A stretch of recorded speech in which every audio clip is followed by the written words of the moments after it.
Okay, we'd like to take a few minutes and talk about your early years and your influences. And the first question is, what was your name at birth?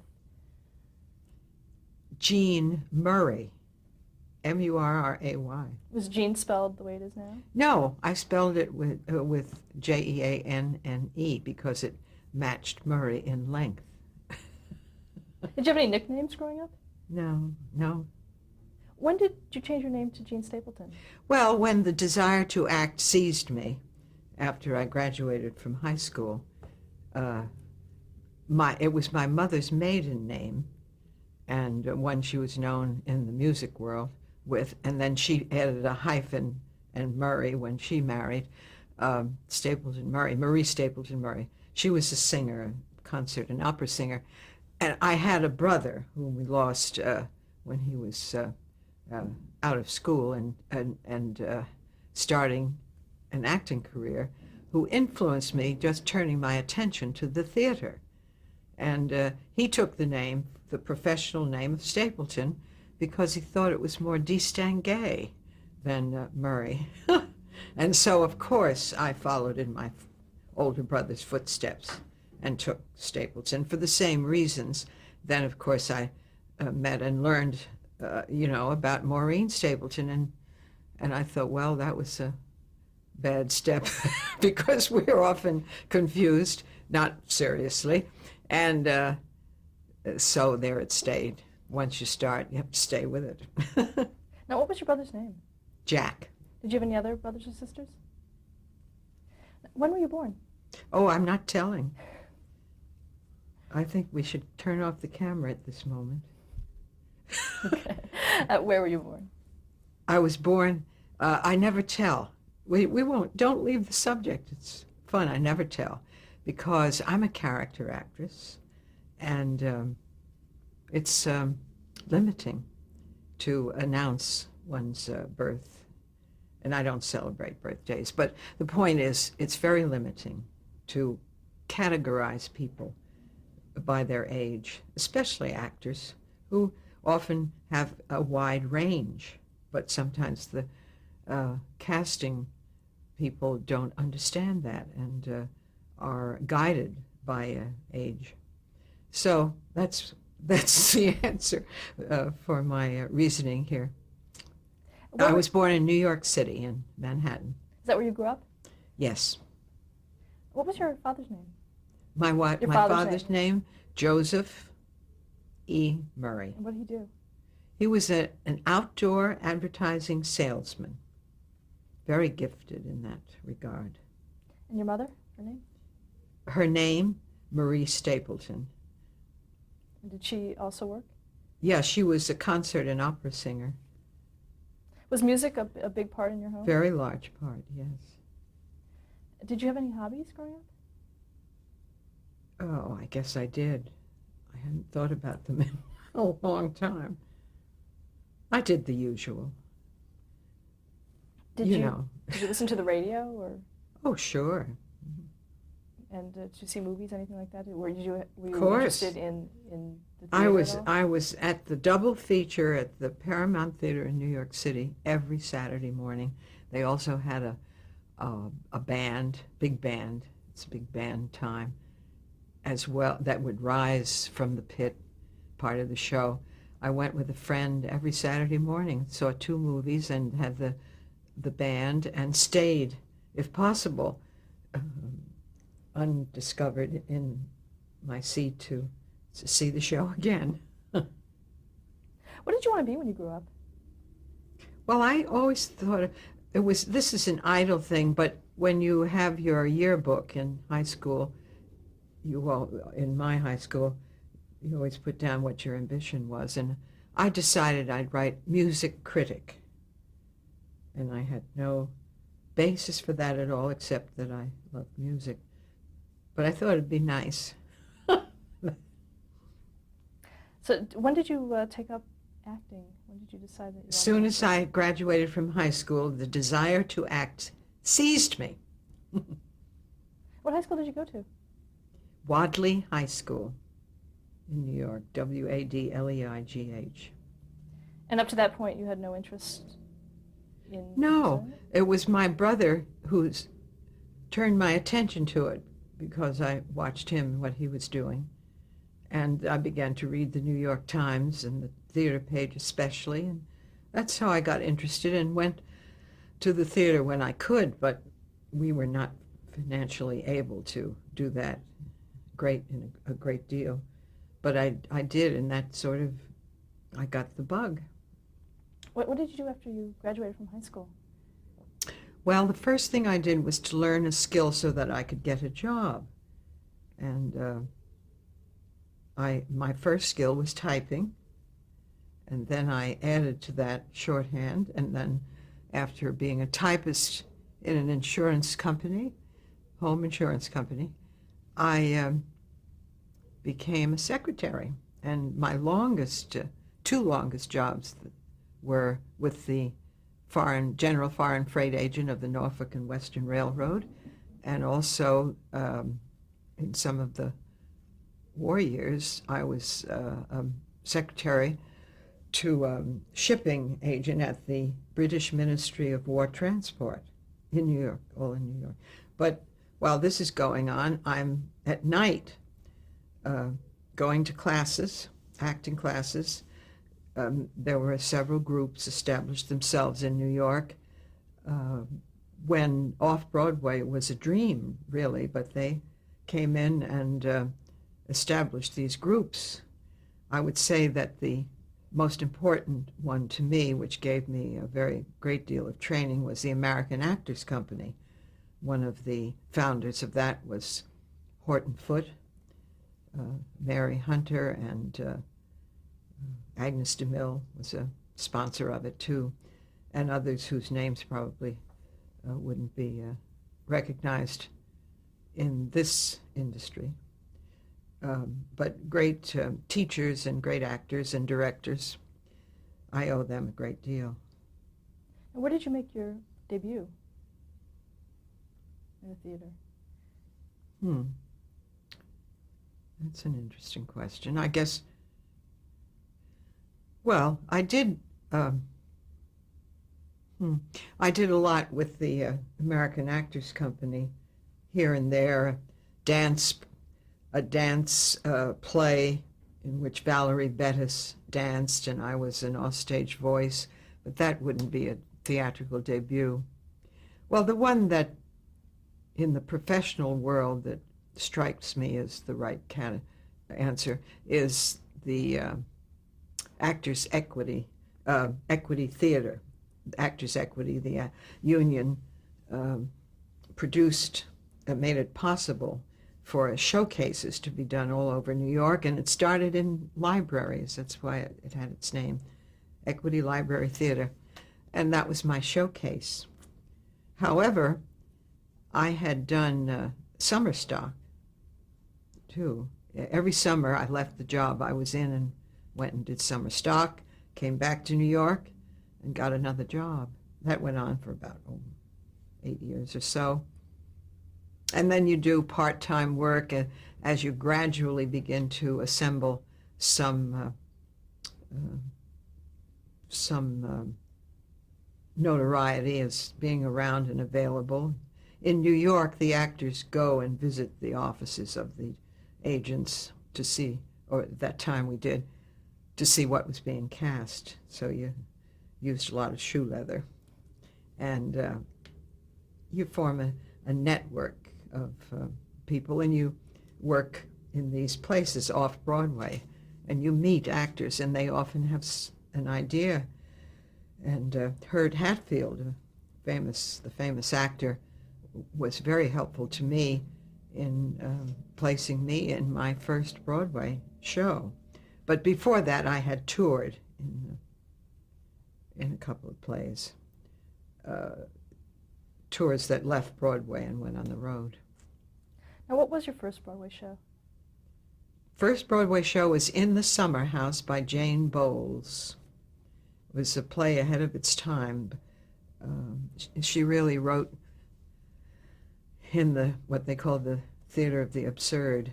It was short-lived, but produced by the Playwrights Company, and it brought me a great deal of attention because I had a very nice part, which is it's a great showcase for me, and that led to many other things. What kind of part was it? What was the character? I was the owner of an oyster bar, and I was behind the bar. It was a one-scene part, but it had practically pages of monologue, and I rendered advice to the two leading women who were in it, and one was Judith Anderson, and the other was Mildred Dunnock, outstanding actors, and it just opened the doors for me. Did you play in a lot of comic parts? Yes. Mm-hmm. Did you feel that you were typecast at all in a certain kind of role? Or? No, I never did. No, I was categorized early. I suppose I'd call it a young character actress. And that brings a good deal of variety. Let's talk a little bit about the craft of acting in general. How much research do you do for a role? Well, in the role I'm doing now, which is Eleanor, Her Secret Journey, a play with one-person play with Eleanor Roosevelt being the character. But that began with a film for CBS called Eleanor, First Lady of the World, which was chosen after I left the series. And CBS was obligated to one film under my contract. And about the same time, a splendid PR fellow named Dale Olson said, "You should play Eleanor Roosevelt." And then a disc jockey in the Valley said the same thing, so that got me interested. And this idea for a movie was born, and I did hours of research in Hyde Park, and then I joined a group which was determined to get her home back, Valkill, her home up there in the compound in Hyde Park. It was in private hands at the time, and I was shocked by that. And this group in New York State, headed by the lieutenant governor, began a campaign, and I helped by doing a 10-minute monologue about Eleanor and what her home meant to her, written by Rhoda Lerman, the author of the play I'm now doing. Anyway, we did this. Norman Lear put it on film. They used it. They indeed acquired the property, and now it's part of the tour of the Roosevelt compound in Hyde Park and administered by the National Park Service. And that film became mine and Rhoda Lerman's testimony on the bill that went through Congress very quickly to make it so. So we're very pleased about that. Now, what was the most important advice anyone ever gave you about acting? Well, I've had a lot of good advice. It's hard to choose one thing. I guess the basic rule is to be truthful and honest in what you're doing. And there are so many other ways to discover that truth. But that's what you must get to, the truth of the character and the truth of the play. What about rehearsals? How do you prefer to rehearse? Well, I like to rehearse. I don't know what you mean. Do you prefer to rehearse alone or with your castmates or classmates? Castmates. Oh, well, that, of course, yes. If it's a play with people and you want to do it with your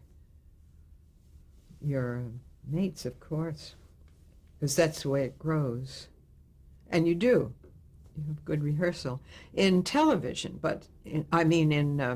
yes, in television, doing a series, you get good rehearsal time. In film, you don't get that much, and that's more difficult. But of course, you do your homework, too. in thinking and delving into what it's all about and understanding it and learning the lines. You do that at home. Okay, let's go back and talk a little bit about television. Do you remember the first time that you saw it? Well, no, I don't remember the day or the show, but I know what joy the television set meant to my family in New York City. It was black and white. And then I don't remember. I think we loved the Jackie Gleason show in our family, watched it. Did you have any, did you want to appear on television? Was that something that you were interested in doing? Never thought about it very much, no. Because I was deeply, well, I guess I was in school then, but I was deeply involved and interested in the theater. But of course, as it grew and being right in New York, which was a great advantage, of course I wanted to do television and did. How did you and your fellow actors feel about television in the beginning? Was that something that you I guess we loved it, doing it. And of course, I started out when it was live, and that was nearer to the theater than it became later. And of course, I always feel and tell young actors the theater is the place to start and have that base. And it's a great help when you do film and television. Do you remember the first time you appeared on television? The very first time? No, I can only say that it was what we called an under 5-line part. They had 2 categories under the after a contract, under 5 and over 5. There was a difference in the pay. I started out under 5. What kind of parts did you have early on? Well, they were character parts. I was never a leading lady. Never fitted that category. So, I played bag ladies and anything else you can think of. I played secretaries and the like. Do you remember how it felt to work in live television? How it felt? Oh, it was fun. It was lots of fun. It was very demanding in soap opera.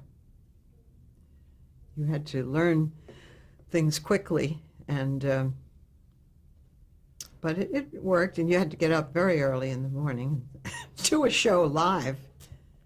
It's amazing. What about some of the technical aspects of it? How did that differ from your work in the theater? Well, in a sense, you learn that you don't have to project like you do in the theater, or perhaps play things as in such a large sense, not as big because of that camera so close. That's the basic difference. But you use the same rules, especially the one I mentioned earlier about truth and honesty. Now, let's talk a bit about your 1954 television series debut. That was a debut. It was Woman with a Past? This was your series debut? Past, yes. Connie Ford? Connie Ford, yes. Can you talk about Constance that Ford. Not much, except that I was thrilled to get the job. And was very, of course, everything you do at the beginning of a career is you learn so much. And she was very great, very lovely, very sweet. It was wonderful. I was a working actor. What type of part did you play? I think I was her secretary. See, secretary, maid, bag lady, anything like that is what I did. Do you remember any of the production aspects? Did commercial in the kitchen, selling a product for a long time. Pardon? Do you remember any of the production aspects, how long you had between getting a script and going on the air, that kind of thing? Not too well. We got the script the week before, but often that was maybe 3 days before. I don't really remember if it was ever certain to get it a whole week. In 1955, you were in Damn Yankees. How did that come about for you? Well, I auditioned. I auditioned for George Abbott and got the part, which, staggered me. I had been in the play in the summer house, and perhaps he saw it, I don't know, but you always auditioned for those musicals. Terrifying. But I got it, and I was thrilled. That was a large part of my career. I was in a year and 4 months, and it was a great beginning. Can you describe the character of Sister? Oh, she was a silly woman in her 40s who chased with her friend, whom we called Sister. I had a name. She was Sister, but we were sisters, I guess. And Elizabeth Howell played that part. But I had the larger role. And what was your question? Oh, just basically how to get the character, developing that character. Oh, the character. Well, they were two silly women who chased baseball stars for autographs. And then a year later, you were in Bells Are Ringing. That's right. I left one show to go to the other. Hal Prince was our assistant stage manager on Damn Yankees. And he once, I remember when I told him I was leaving to do another show, he said, "You've been here a year and 4 months. That's just about enough to stay with one show." Now, were you recognized on the street at this point? Were you? No. Not all the world goes to the theater, so you're protected. Also around the time you were doing some television. One of the programs was Camera 3. Yes, I certainly was thrilled at that. Robert Herridge did that series, and it was on the air on Sunday mornings, and it was always historically accurate and intended to examine history, and it was very,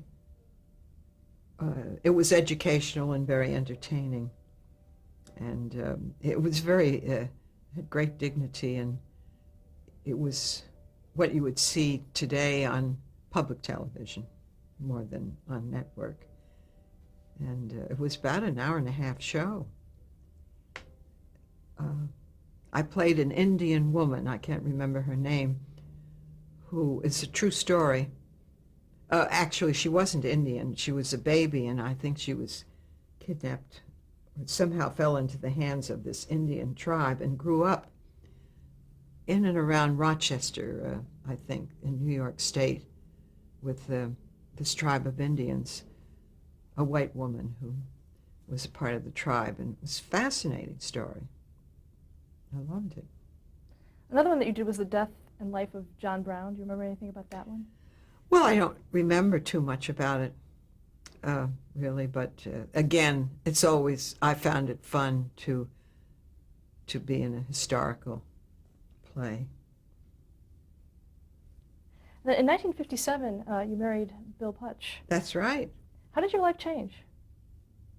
Well, of course, it always changes when you make a step like that, but he was a very busy producer and director of his own summer theater, and at the time he was one of those people employed by Columbia Concerts, which went about the country organizing a concert series in towns. They still do it. And he was one of those agents who went to a town and organized a series of 4 concerts. He knew what to offer them. They made their selections, and he set them up for this series. So that took being away now and then. And my great worry was children and absence of me as an actor and of him. But then I found faith in just don't worry about it. It will work out. And the question of career did not come up because he was a career person who understood. He was one of the best feminists of the time. And there was no thought on his part that I should give up a career. Not at all. So we were married during Bells Are Ringing, which was appropriate. In fact, there were several marriages from that company. Judy Holliday attended our wedding. And interestingly enough, how faith is dependable. There was only one period when we were both away from home. I was in Boston and on the road doing Juno, musical based on Juno and the Paycock, and Bill was away organizing a concert somewhere. And we had to hire someone to take care of the very small children for a few weeks. And it worked out. They didn't like it much, but it worked out. And that's the only time both of us were away. Now, you also, the Totem Pole Playhouse. Yes. Played a part in your life. That was the theater which he, where he produced and directed for 31 years. Still exists. It's in Pennsylvania.